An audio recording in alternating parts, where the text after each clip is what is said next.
అందరికీ నమస్కారం. Social science ఎగ్జామ్లో ఒక టాపిక్ ఉంటుంది. చాలామంది దాన్ని తేలిగ్గా తీసుకుంటారు, కానీ మార్కులు మాత్రం పోగొట్టుకుంటారు. అదే డేటా అనాలిసిస్. ఈరోజు మనం దానిలో ఫుల్ మార్క్స్ కొట్టే ఒక సీక్రెట్ ఫార్ములా గురించి తెలుసుకోబోతున్నాం. చూడండి, 12 ఏంటి నంబర్ అనుకుంటున్నారా? మన సోషల్ ఎగ్జామ్లో ఇన్ఫర్మేషన్ స్కిల్స్ విభాగానికి వచ్చే మార్కులివి. అవును, మొత్తం 12 మార్కులు. అంటే ఇదొక గోల్డెన్ ఆపర్చునిటీ అన్నమాట. అయితే ఇక్కడే ఒక చిన్న చిక్కుంది.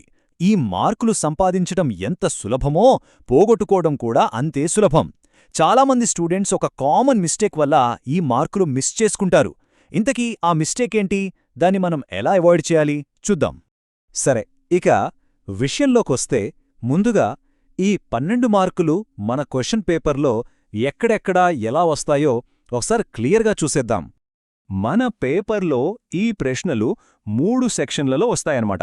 సెక్షన్ 1లో జస్ట్ టేబుల్ చూసి రాయడానికి 2 మార్క్స్ ఉంటాయి. చాలా సింపుల్. సెక్షన్ 2లో కొంచెం అనాలిసిస్ చెయ్యాలి, దానికి 4 మార్క్స్. ఇక సెక్షన్ 3లో డీటెయిల్డ్ అనాలిసిస్కి ఏకంగా 6 మార్కులుంటాయి.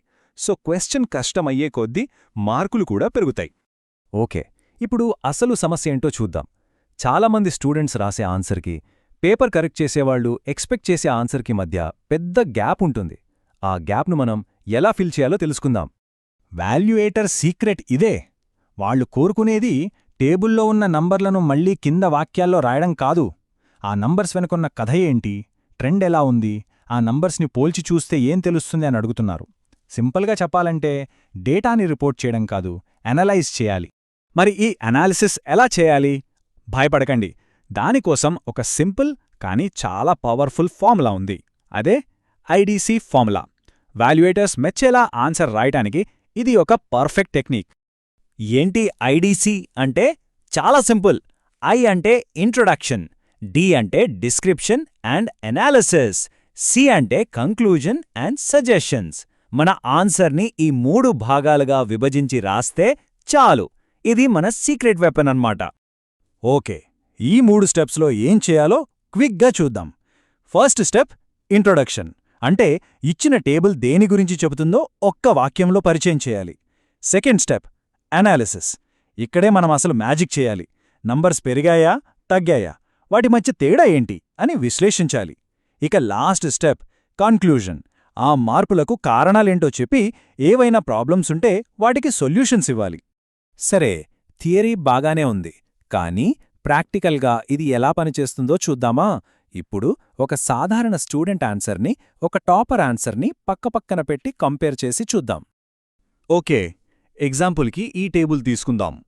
ఇది 1951 నుంచి 2011 వరకు మన ఇండియాలో ఉన్న లిటరసీ రేట్ను చూపిస్తోంది. ఇప్పుడు చూడండి, ఇంట్రొడక్షన్లో తేడా ఎంత క్లియర్గా ఉందో. యావరేజ్ స్టూడెంట్ జస్ట్ హెడ్డింగ్నే మళ్లీ రాశారు, కానీ టాపర్ ఏం చేశారు? టైం పీరియడ్ 60 ఏళ్లు, ఎవరు, పురుషులు, స్త్రీలు మరియు యూనిట్స్, శాతాలు అన్నీ క్లియర్గా మెన్షన్ చేశారు. ఇదే ఆన్సర్కి ఒక స్ట్రాంగ్ స్టార్టింగ్ ఇచ్చేది. ఇక అనాలిసిస్ దగ్గరే చాలామంది తప్పు చేస్తారు. నార్మల్ స్టూడెంట్ ఏం చేస్తారు? టేబుల్లో ఉన్న నంబర్స్నే వాక్యాలుగా మార్చేస్తారు. కానీ ఒక టాపర్ అలా చేయరు. ఆ నంబర్స్లో ఉన్న ట్రెండ్స్ ఏంటి, పోలికలేంటి, చిన్న చిన్న లెక్కలతో ఏం చెప్పొచ్చు అని ఆలోచిస్తారు. ఉదాహరణకు ఒక టాపర్ ఆ నంబర్స్లోని కథను ఎలా చెప్తారో చూడండి. వాళ్ళు ఓవరాల్గా లిటరసీ రేట్ ఎలా పెరిగిందో చెప్పి అది దేశాభివృద్ధికి ఒక పాజిటివ్ సైన్ అని చెప్తారు. ఇది ట్రెండ్ని గుర్తించడమంటే. ఒక మంచి విషయం చెప్పారు కదా, కాని అక్కడితో ఆగరు. అసలైన అనాలిసిస్ ఇప్పుడే మొదలవుతుంది. అదే పోలిక. పురుషుల అక్షరాస్యతతో పోలిస్తే స్త్రీల అక్షరాస్యత ఎప్పుడూ వెనకే ఉందని, ఈ గ్యాప్ చాలా ఎక్కువగా ఉందని క్లియర్గా చెప్తారు. ఇది చూడండి, జస్ట్ ఒక సింపుల్ మ్యాథ్స్. 2011లో పురుషుల లిటరసీ రేటు 82%, స్త్రీలది 65%. 82 - 65 ఎంత?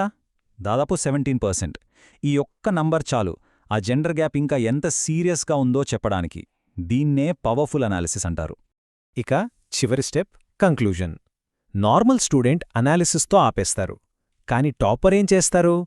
ఈ జెండర్ గ్యాప్కి కారణమేమై ఉంటుంది అని ఆలోచిస్తారు. పితృస్వామ్యం, బాల్య వివాహాలు వంటి సామాజిక కారణాలను జోడించి ఆన్సర్కి మరింత డెప్త్ ఇస్తారు. చూశారా? కారణాలు చెప్పడమే కాదు, ఆ సమస్యకు ప్రాక్టికల్ సొల్యూషన్స్ కూడా ఇస్తారు. బేటీ బచావో, బేటీ పఢావో లాంటి స్కీమ్స్ సరిగా అమలు చేయటం, అమ్మాయిలకు ఫ్రీ ట్రాన్స్పోర్ట్ ఇవ్వటం, వాళ్ల కోసం మరిన్ని రెసిడెన్షియల్ స్కూల్స్ పెట్టటం, ఇలాంటివి రియలిస్టిక్ సూచనలు. సరే, ఇప్పుడు మన ఆన్సర్స్ని ఇంకా ఇంప్రెసివ్గా మార్చడానికి కొన్ని పవర్ఫుల్ వర్డ్స్ చూద్దాం. వీటిని మనం అనలిటికల్ వొకాబులరీ అనొచ్చు.